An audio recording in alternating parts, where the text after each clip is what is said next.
ខ្ញុំចាប់ផ្ដើមព្រួយលែងចង់កិត្តការងារអីគឺស្នូបេះដូងហាក់ដូចជួបវិបត្តិអ្វីខ្ញុំសួរថាតើកើតថៃតែបេះដូងគិតតែយំស្នេហាមួយនេះបេះដូងសង្ឃឹមមុំណាស់ទុកគេដូចជាថ្នាំផ្សះអាចផ្សះបេះដូងធ្លាប់ក្រំសប្បាយខ្លាំងណាស់បេះដូងត្រេកអរច្រៀងរំព្រោះគិតជួបគូដែលសមរស់នៅ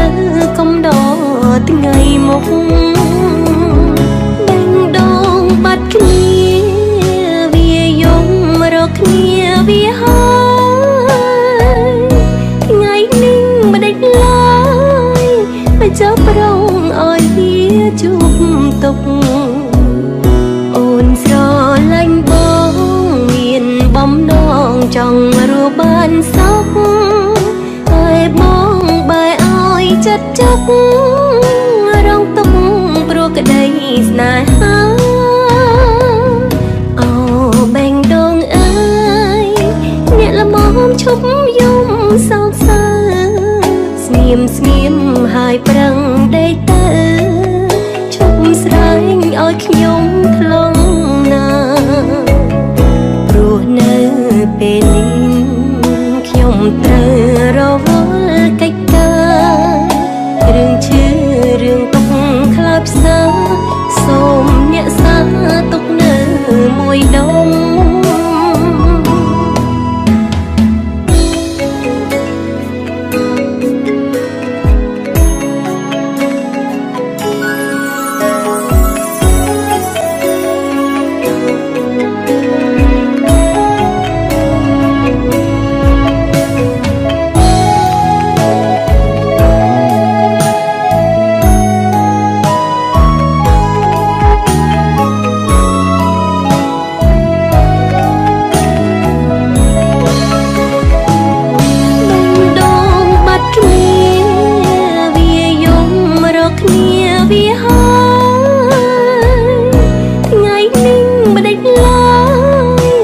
ចាប់ប្រងឲ្យវាជួបទុក